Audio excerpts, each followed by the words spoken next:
Bienvenue, mesdames, sur ce nouveau webinaire proposé par l'association Rose Up. Rose Up est une association de patients qui informe, accompagne et défend les droits des patients atteints de tout type de cancer. Merci d'être avec nous aujourd'hui, à nos adhérentes et aussi au nom d'adhérentes qui sont avec nous. Voilà, sachez que quand vous adhérez à Rose Up, vous nous permettez de faire toutes ces actions d'accompagnement, d'information et de défense des droits. Je me présente, moi je suis Charlotte, je suis chargée de vous accompagner sur ma maison Rose Up. Je suis derrière l'écran, derrière le téléphone pour vous proposer des choses sur le site et surtout pour vous écouter si vous avez besoin. Donc, faut pas hésiter à me solliciter.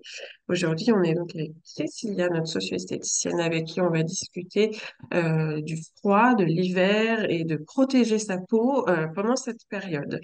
Vous n'hésitez pas à utiliser l'onglet de discussion pour poser toutes vos questions.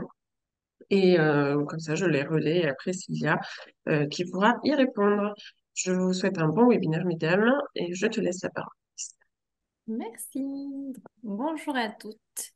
Comme le disait Charlotte, aujourd'hui, on va voir ensemble l'action du froid sur la peau et surtout comment diminuer ses effets également. Alors, je vous partage mon écran.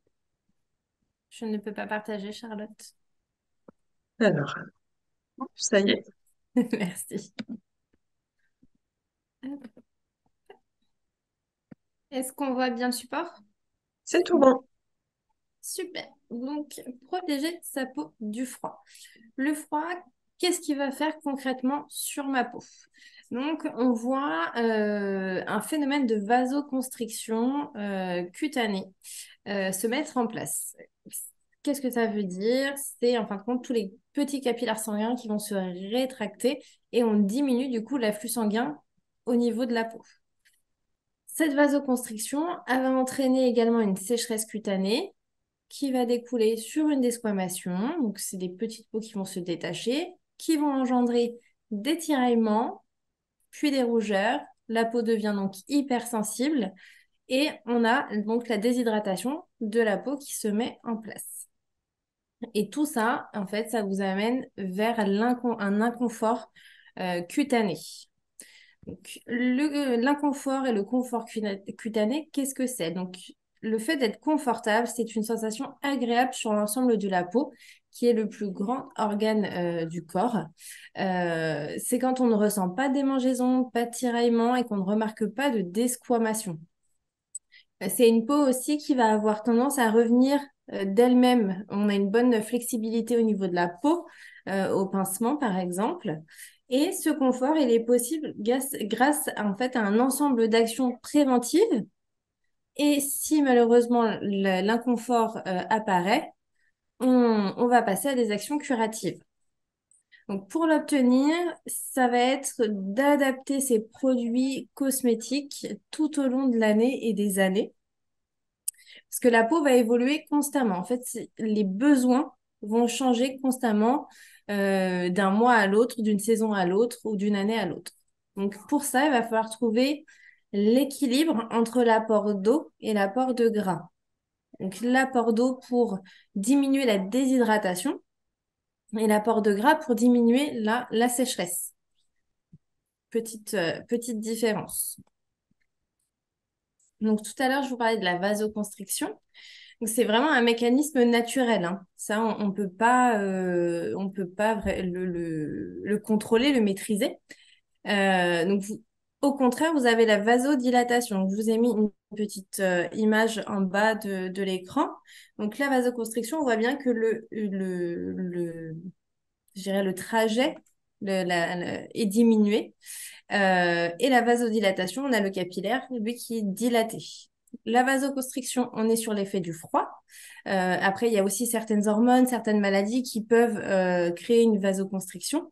Et la vasodilatation, là, on est plus sur une action du chaud. À savoir que quand on passe en hiver de l'extérieur qui est très froid à des intérieurs qui sont très, très chauffés, on passe de la vasoconstriction à une vasodilatation. Donc, on augmente les rougeurs, on augmente les sensations aussi d'échauffement au niveau de la peau. parce que les petits capillaires, en fait, ils sont très très serrés et d'un coup, ils sont assez lâches. Donc pour la vasoconstriction, comme tous les capillaires sont resserrés, on a une diminution de la production de sébum. En fait, tout ce qui va être réseau sanguin au niveau de la peau euh, va alimenter, oxygéner les glandes sébacées et aussi stopper, en tout cas diminuer plutôt, tout ce qui va être production d'élastine et de collagène. C'est pour ça que généralement on fait des massages au niveau du visage. Pourquoi? Pour relancer toute la microcirculation et pour relancer toutes ces productions d'élastine, de collagène et de sébum aussi, des fois pour des peaux sèches.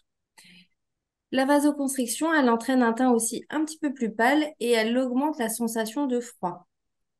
La vasoconstriction, elle n'est pas, je dirais, néfaste en soi. Il n'y a pas que des inconvénients.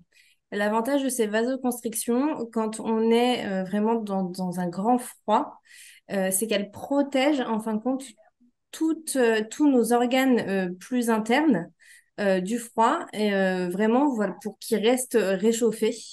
Donc, la vasoconstriction a quand même du positif, je dirais, sur l'ensemble du corps. Donc, cette vasoconstriction, tout à l'heure, je vous disais qu'elle entraînait donc la sécheresse cutanée et donc la desquamation. Qu'est-ce que c'est que la sécheresse cutanée? C'est l'altération de la barrière protectrice de la peau, qui est le film hydrolipidique que tout le monde a, à savoir que donc le froid va l'altérer, mais aussi les traitements. Les différents traitements, en fait, on vient euh, abîmer le ciment intracellulaire et du coup aussi le film hydrolipidique. Donc, moins on a de gras à la surface de la peau, plus la déshydratation, la perte d'eau est importante. Pourquoi? Parce qu'en fait, le gras à la surface de votre peau va créer comme un film et va empêcher l'eau de s'évaporer. Si on n'a plus ce film gras, l'eau fait que de s'évaporer en assez grande quantité.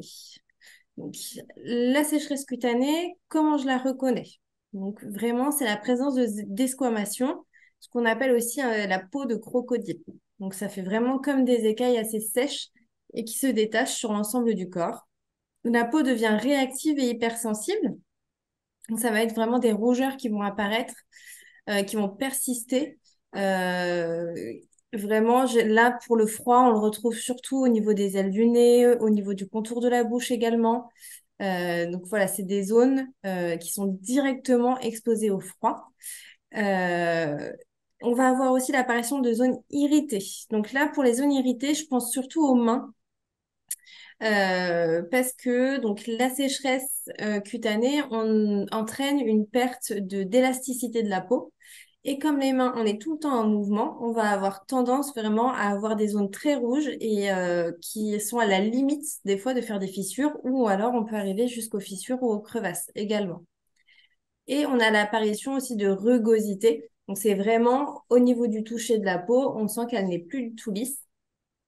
Donc, c'est toutes ces petites desquamations qui donnent cette sensation de rugosité.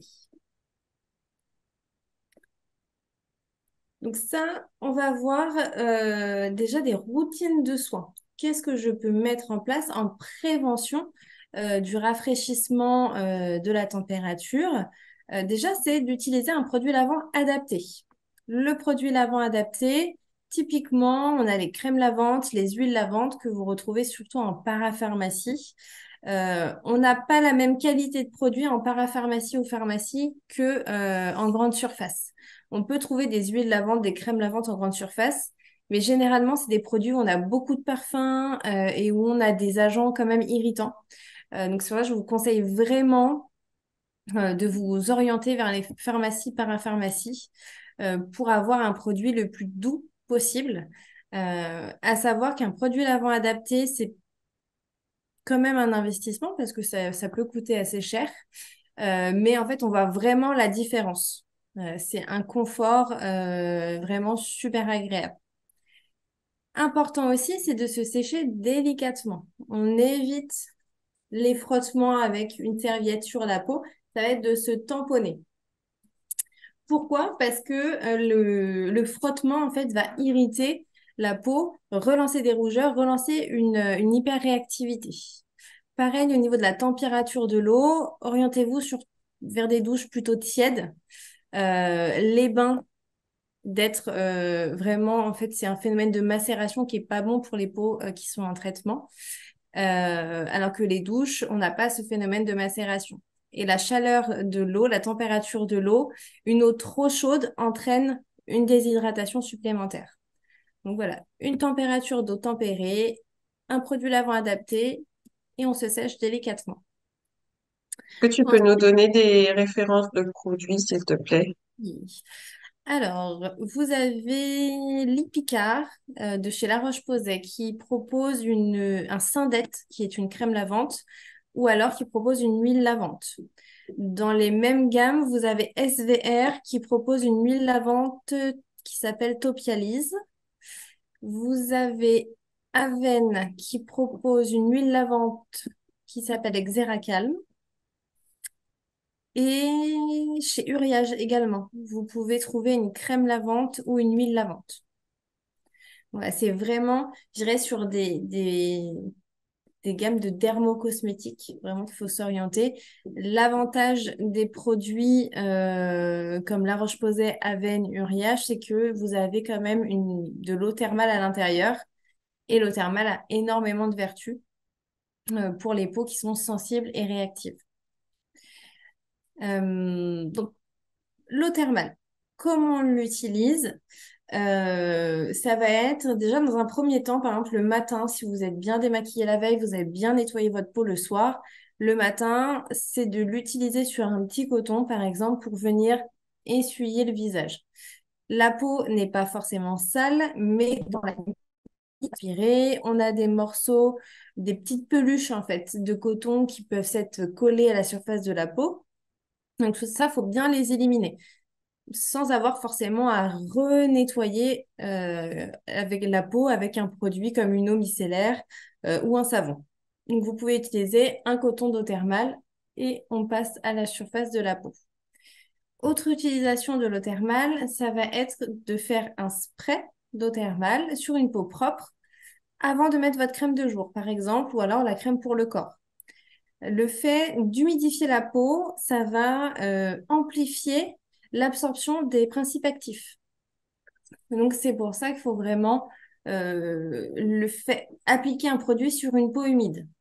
L'eau thermale, en plus de ça, donc en plus d'être hydratante parce que c'est de l'eau, elle a des vertus apaisantes, anti-inflammatoires et assainissantes. C'est vraiment, je dirais, un combo de principes actifs qui fait ça nous apporte vraiment du confort. Ensuite, on applique un produit adapté aux besoins cutanés sur le visage, le corps, le cuir chevelu, les mains et les pieds. C'est vraiment, il ne faut pas oublier les mains et les pieds parce que généralement, on pense beaucoup au corps, on pense beaucoup au visage. Sauf que là, les mains, déjà d'ordinaire, et les pieds, on n'a pas beaucoup de glandes sébacées à ces endroits-là. Donc, c'est des zones qui vont sécher très, très rapidement lors des températures négatives. Et en plus de ça, c'est vraiment à ces endroits-là qu'on voit apparaître les fissures et les crevasses. Donc, on n'oublie vraiment pas ces zones-là, donc les mains et les pieds, en plus du visage, du corps et du cuir chevelu. Le produit adapté, qu'est-ce que c'est? Donc, c'est de jouer sur la texture de votre produit, la forme galénique. Au niveau des textures des produits, on retrouve des gels, des crèmes, des baumes ou des crèmes riches, des beurres et des huiles. Donc, les gels, c'est que de l'eau. On a juste une phase aqueuse. Une crème, on va avoir une phase aqueuse et une phase huileuse. Les baumes et les crèmes riches, on a un petit peu plus de gras dedans. Et tout ce qui va être beurre et huile, on est que sur du gras. Voilà, on n'apporte que du gras à la peau, mais on n'apporte pas d'eau.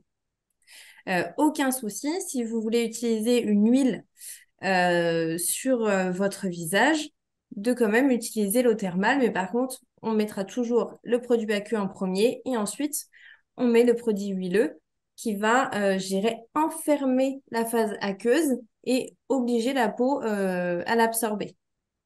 Par contre, on ne va pas faire l'inverse. On ne mettra pas, par exemple, l'huile et ensuite l'eau thermale par-dessus. Parce que ça va faire le film et l'eau ne pourra pas passer la barrière de l'huile. Ensuite, ça va être de faire régulièrement des masques sur le visage, les mains, les pieds. Votre peau, pendant les traitements et pendant les temps frais, comme elle s'assèche beaucoup, elle perd du gras, le film hydrolipidique est altéré, elle va aussi perdre de l'eau. Donc là, ça va vraiment, le masque, il va nous servir à apporter du confort, à retrouver ce confort et à, je dirais, regresser le visage également pour diminuer la perte en eau. Masque sur le visage, qu'est-ce que vous pouvez utiliser? Vous avez des masques déjà qui sont tout prêts. Donc ça, c'est très bien, hein. Généralement, vous pouvez en trouver des masques crème anti-rougeur, aussi apaisants également, hydratants, nourrissants. C'est des masques qui vont être un petit peu plus riches. Donc à vous de choisir ce qui vous convient le mieux. Ce que je peux vous conseiller aussi, c'est d'utiliser tout ce qui va être les crèmes réparatrices et cicatrisantes pour faire vos masques. Euh, Généralement, on a toujours un tube à la maison. Je pense au Cicaplast, au Cicalfate, au Barrier d'Herbe également. C'est des crèmes qui nous sont généralement conseillées en post-opératoire pour travailler les cicatrices, prendre soin des cicatrices et améliorer la qualité visuelle de la cicatrice également. Donc ça, sous forme de masque, comment je vais l'appliquer? Je prends par exemple mon tube de Cicaplast, je mets une couche assez épaisse sur l'ensemble du visage, on évite bien le contour de l'œil et on laisse poser 10 à 15 minutes. Et ensuite, on va venir essuyer l'excédent. Pour les mains et les pieds, comment je vais faire mon masque? C'est donc la même chose. On met une couche assez épaisse sur les mains et sur les pieds et on va mettre les mains ou les pieds dans des sacs plastiques ou alors on va emballer avec du film alimentaire. Pourquoi les emballer? Pour éviter, en fin de compte, déjà de mettre de la crème partout, qui n'est pas très sympa. Parce que ces crèmes-là, c'est des crèmes qui sont aussi chargées en zinc et qui ont tendance à avoir un fini blanchâtre. Donc, si on en met partout, c'est pas très sympa. Et ensuite, le fait d'être enfermé, on appelle ça un masque sous occlusion. Ça va obliger la peau à absorber en fait les principes actifs et le produit. Ensuite, donc vous retirez les petits sachets et on va masser l'excédent, essuyer s'il y en a vraiment beaucoup. On essuie un petit peu et ensuite on fait un petit massage des mains et ou des pieds. J'avais une petite question de Elisabeth sur un produit. Elisabeth, elle utilise Bioderma Atoderm Ultra Apaisant. Est-ce que c'est bien? Oui, oui, oui. Ok, En fait, Bioderma, on n'a pas d'eau thermale à l'intérieur, mais c'est très bien. Il y a pas, c'est une gamme de dermocosmétiques, hein. ok, super. Merci. Mais de rien. Alors, hop. Maintenant, on va passer à la routine en mode action. Donc, pour le point d'utiliser le produit lavant adapté. Là, c'est de s'orienter plutôt vers les huiles de douche. Les huiles de douche, elles ont un pouvoir qui est plus apaisant que les crèmes de douche. Euh, Typiquement, il n'y a pas forcément d'huile dedans. On appelle ça une huile de douche parce que visuellement, ça ressemble à de l'huile. Mais par contre, dedans, on a beaucoup d'actifs apaisants. Donc ça, c'est vraiment, je dirais, le must du must des produits lavants. Ensuite, pour l'utilisation de l'eau thermale, on va renforcer l'effet. Donc là, en l'appliquant systématiquement avant l'application de la crème. Euh, En dehors d'une sécheresse cutanée trop importante, on a tendance à oublier quand on n'a pas forcément, on l'a pas d'office dans notre routine de soins. Donc là, c'est vraiment dès qu'on va mettre une crème, que ce soit le matin ou le soir ou alors à un autre moment de la journée, c'est de mettre l'eau thermale avant pour bien humidifier votre peau, pour qu'elle absorbe bien les principes actifs. Ensuite, vous pouvez utiliser des compresses imbibées d'eau thermale sur les zones qui sont très très sèches. Typiquement, un sopalin, une compresse, on met de l'eau thermale dessus et on laisse poser sur la zone 10 à 15 minutes. Je pense vraiment au niveau du contour du nez. Entre que bah, les rhumes, le froid, c'est une zone qui va s'abîmer très très vite et on voit vite apparaître du coup des rougeurs assez importantes. La peau, au niveau de la sensation, c'est comme si ça brûlait. Pourquoi? Parce que l'écoulement nasal, en fait, il est un petit peu salé. Donc, le sel va abîmer une peau encore plus abîmer une peau qui est déjà fragilisée par le froid. Donc, voilà. Donc, ça, la compresse d'eau thermale, ça peut très bien être aussi sur d'autres zones, hein. Je pense surtout au visage, mais on pourrait l'appliquer après des rayons, après la radiothérapie, sur la zone qui reçoit les rayons pour vraiment apaiser, réhydrater la peau. Sous forme de compresse, on peut le faire sans aucun souci. C'est de l'eau, ça ne craint rien. Donc pour le produit adapté, quelle que soit la zone, là, on va l'appliquer au moins 2 fois par jour. Surtout après chaque lavage pour les mains. Les mains, elles sont vraiment très, très sensibles et très exposées au froid. Donc vraiment, c'est d'avoir un petit tube dans le sac à main. Et comme ça, dès qu'on se lave les mains, on attend bien qu'elles sèchent.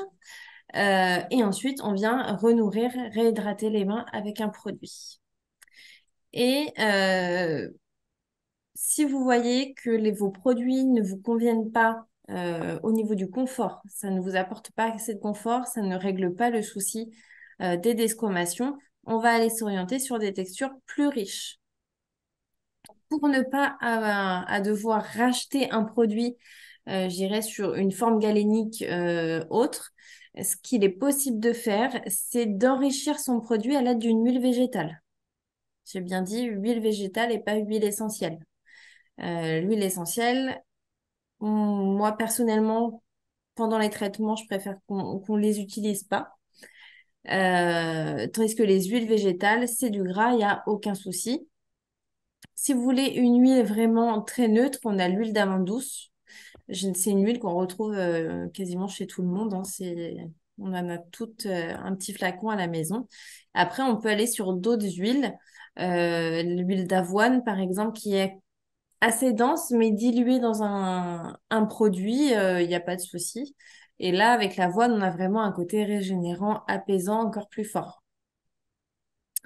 Et ensuite, les masques que l'on doit faire régulièrement en prévention, là, vraiment en période d'action, ça va être de faire des masques à volonté, jusqu'à ce qu'on retrouve une amélioration du confort cutané. Et pour les mains et les pieds, les masques sous occlusion, pareil, à volonté.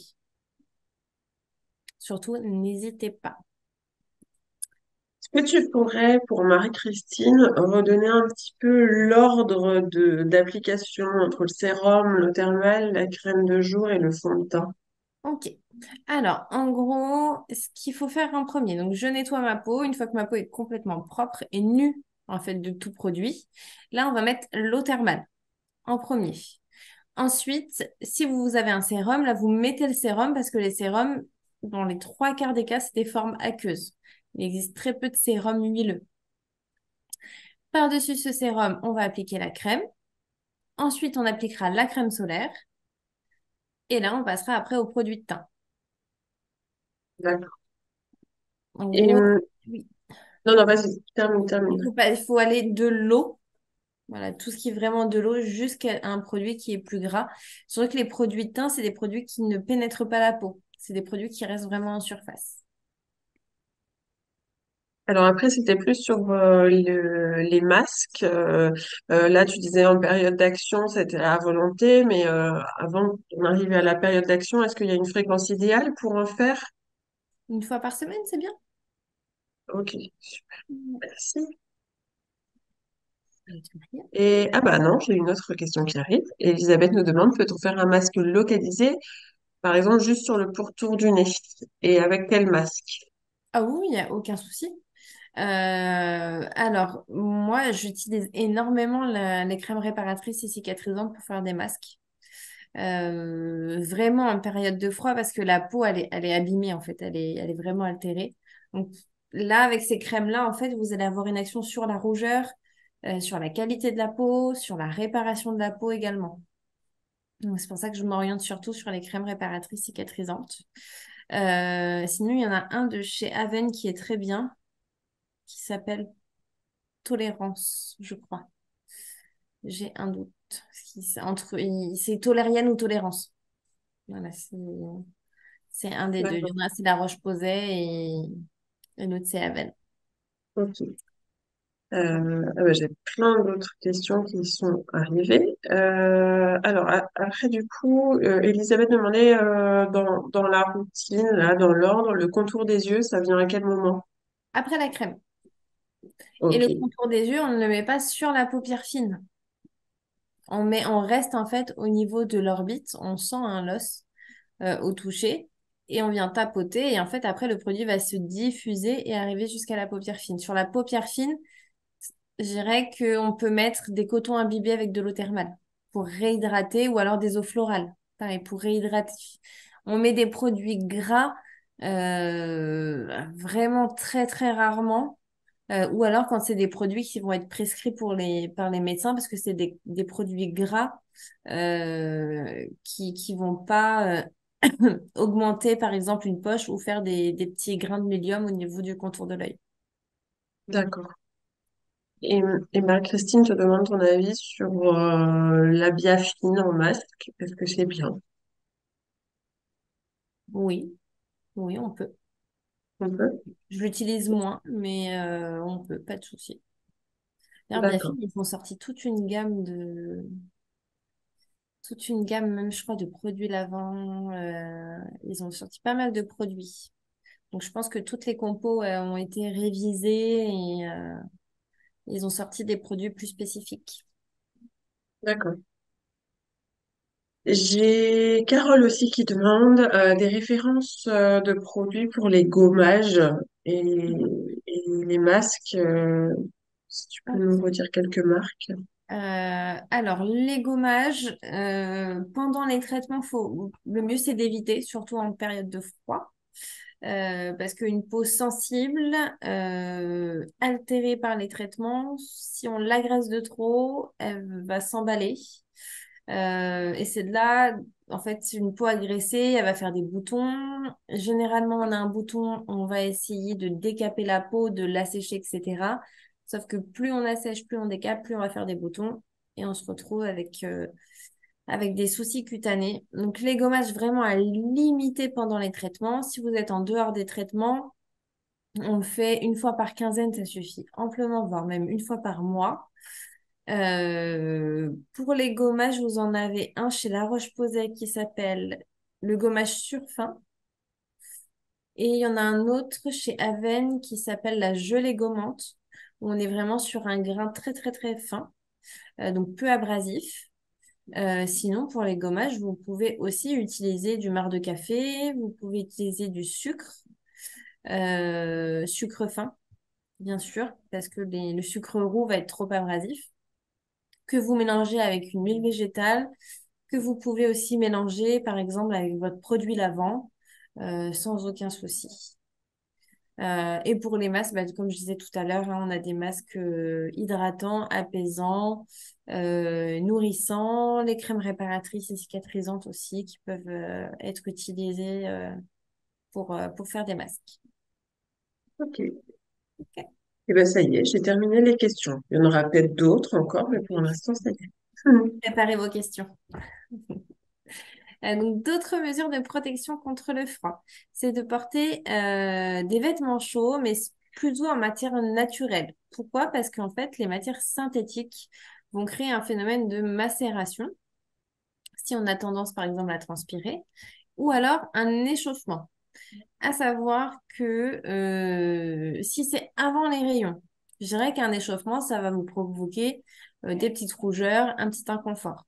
Si vous êtes pendant la période de radiothérapie ou alors juste après la radiothérapie, un échauffement dû à une matière synthétique, là tout de suite, c'est beaucoup moins sympa.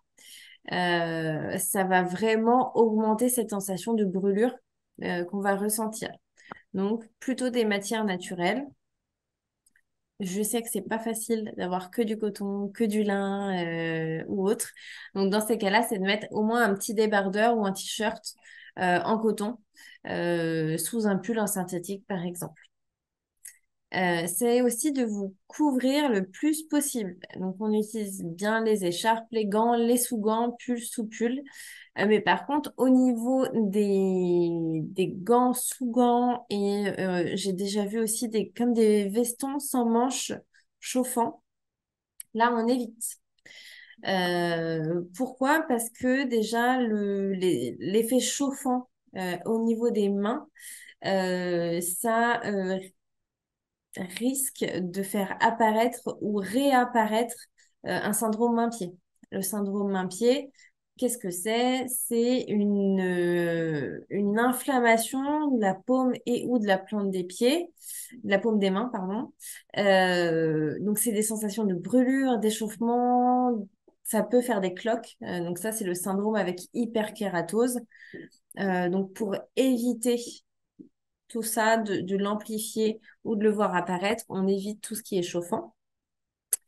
Pareil, si vous avez des neuropathies, vous pouvez être très sensible au très froid ou au très chaud. Donc d'avoir quelque chose qui chauffe directement au contact des mains, ça va pas, ça va être très très désagréable. Donc il existe des sous-gants classiques en soie qui coûtent pas excessivement cher. La dernière fois, j'en ai vu chez Decathlon, je crois. Je crois que c'était coton et soie et on était à une dizaine d'euros la paire de sous-gants. Donc ça, et oui, et sur le veston chauffant, je pense toujours à la zone de radiothérapie, par exemple dans le cadre d'un cancer du sein, où là, bah, en fait, compte, ça peut relancer une radiodermite. Donc c'est voilà, toujours dans le souci d'apaiser la peau et de pas la surexciter plus qu'elle ne va être par le froid. Ensuite, on s'oriente vers des chaussettes en coton et on peut mettre des semelles anti-froid. Donc, c'est des semelles qui sont en polaire, par exemple. Dans certains modèles, j'ai vu qu'on pouvait avoir comme une plaque aluminium sous la semelle et par-dessus, c'est du coton, c'est comme de la laine. Donc, ça, c'est vraiment pour isoler, en fin de compte, le pied du froid. Mais surtout, le plus important, c'est bien les chaussettes en coton.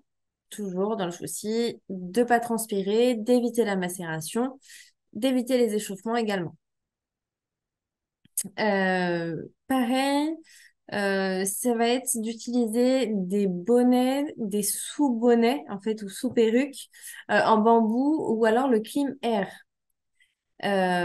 Pourquoi? Parce que généralement, les bonnets qu'on utilise pour l'hiver, on utilise.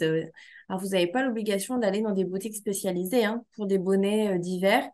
Vous pouvez prendre le bonnet qui vous fait plaisir chez H&M ou autre, hein, sans souci. Mais pour, je dirais, isoler des irritations, donc là, on met bien le petit bonnet en bambou ou le clim air. Je vais aller vous en chercher un pour vous dire à quoi ça ressemble. Mais j'irai vous le chercher après. Donc comme ça, et on peut le mettre donc, sous le bonnet ou sous la perruque également. Parce qu'une perruque en hiver, ça tient pas si chaud que ça.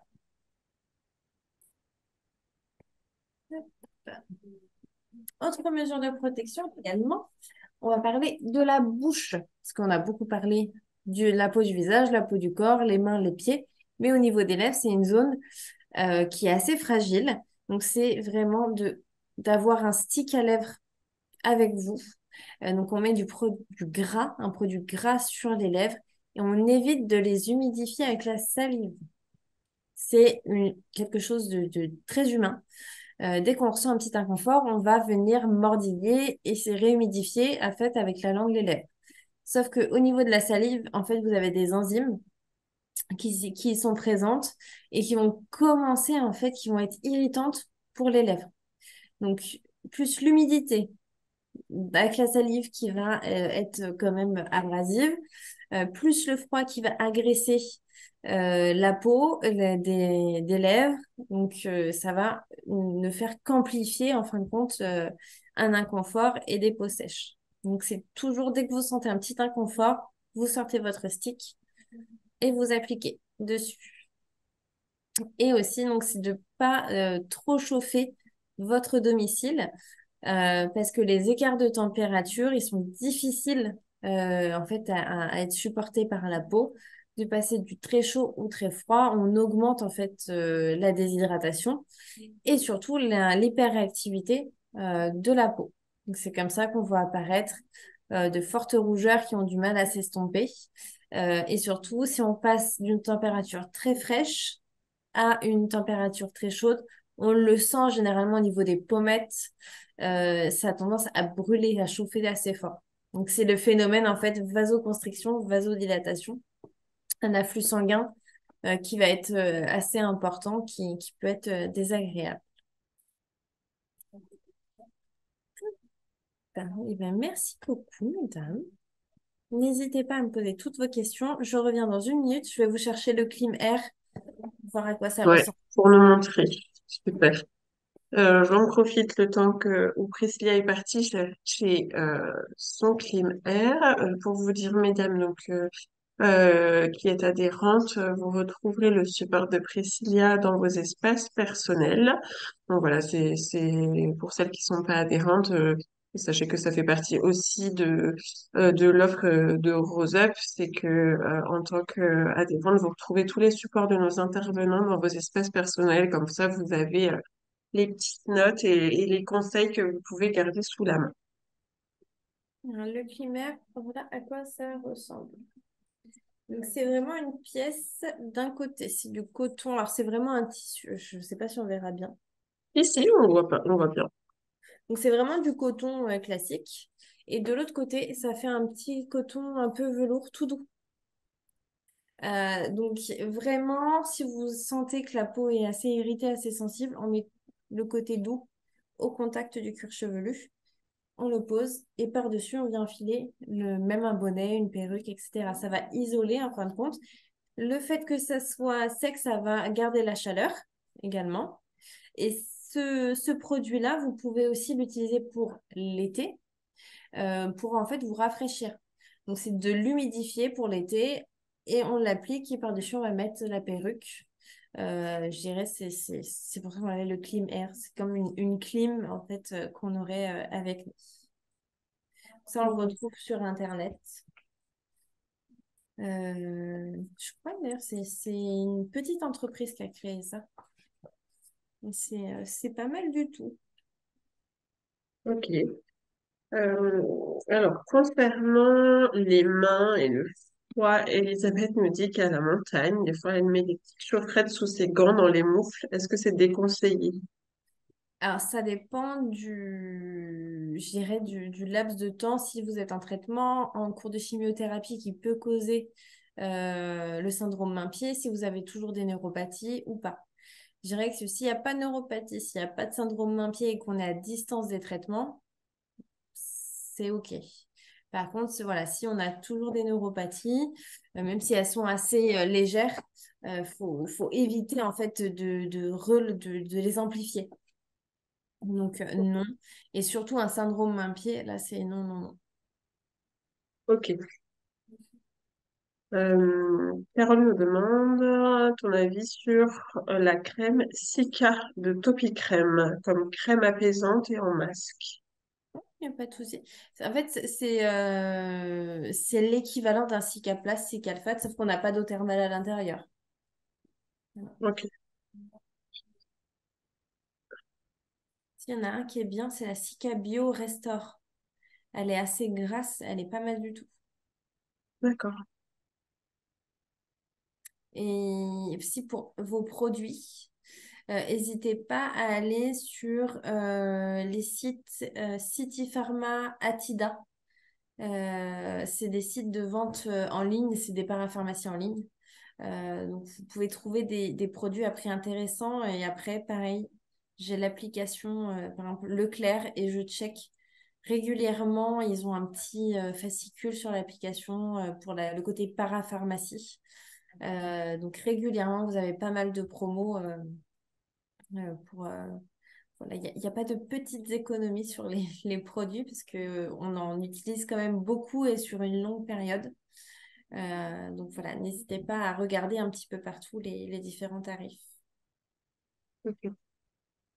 N'hésitez pas, mesdames, si vous avez encore quelques questions à poser après Priscilla, profitez-en. Ben voilà. Ah, non, c'est Marie-Christine qui nous donne une adresse. Pour les Parisiennes, c'est la pharmacie du Four qui casse les prix. Rue du Four. Armez-vous de D'accord. courage pour aller rue du Four. Il faut y aller sur... Il paraît que quand il pleut, il n'y a pas grand monde. Aussi, mais il y a énormément de monde. Donc, si vous êtes un peu patraque avec les traitements, attendez d'aller mieux passer via le site. En fait, c'est la même entité, City Pharma, qu'on passe via le site ou rue du Four, ça sera la même chose. D'accord. J'ai Elisabeth qui me demande, enfin qui me demande, non, qui te demande, pardon, que faire pour les lèvres qui sont sèches, sèches avec des petites crevasses. Ok, alors là, ce qu'on va faire, c'est d'appliquer vraiment des produits gras. Il y en a il y a deux baumes à lèvres que je trouve pas mal. On a celui de chez VEA, qui est assez crémeux, mais quand on l'applique, il est très fluide. Tu voulais le montrer, Charlotte? Oui, puisque tu me l'as donné tout à l'heure. Donc ce produit-là, il est vraiment chouette. C'est des produits qui sont un petit peu chers, mais on n'a pas besoin d'utiliser une grande quantité. Tellement, voilà, la qualité du produit y est. Donc on a besoin d'en mettre un tout petit peu, on applique, et même le mettre sous le rouge à lèvres. Le rouge à lèvres, certains ont tendance à assécher les lèvres, donc toujours du baume à lèvres, et par-dessus, on met la couleur. Un autre produit qui est pas mal, je crois que tout simplement il s'appelle le baume à lèvres de la marque Eye Care, où là on est vraiment sur un beurre. Alors, il est assez difficile à sortir, surtout quand il fait froid. Donc n'hésitez pas à le garder un petit peu entre les mains, le chauffer ou le mettre dans une poche qui vers une zone un peu chaude. Euh, le fait qu'il soit difficile à sortir, si vous avez vraiment des fortes neuropathies, je vous le déconseille du coup, parce qu'il faut appuyer quand même assez fort hein, sur le tube. Donc là, s'orienter plus sur du VEA. Ok, merci. Ben, je n'ai pas d'autres questions. Mesdames, donc, pour vous, nos adhérents, je vous ai mis à disposition le support de Priscilla, donc vous pouvez le retrouver dès à présent. Et puis, je ne vois pas trop d'autres questions arriver. Donc, ben, écoutez, je vous remercie d'avoir été avec nous, d'avoir écouté tous les conseils et surtout d'avoir posé toutes vos questions, parce que c'est aussi ce qui fait que les webinaires sont vivants et qu'on peut répondre à vos besoins. Donc, merci beaucoup, mesdames. Euh, le nom du baume à lèvres Eye Care, tu as dit que c'était baume, Ça s'appelle le baume à lèvres. le baume à lèvres. Et Eye Care, c'est Eyecare. A. Bien joué. Je crois que j'ai la référence quelque part en plus, Elisabeth, comme j'ai votre mail. Si vous voulez, je vous l'envoie par mail. Comme ça, on est sûr. Voilà. Bon, en tout cas, merci d'avoir été avec nous. Je vous souhaite une bonne après-midi et je vous dis à très bientôt sur un prochain webinaire. Au revoir. Au revoir, mesdames. Merci beaucoup.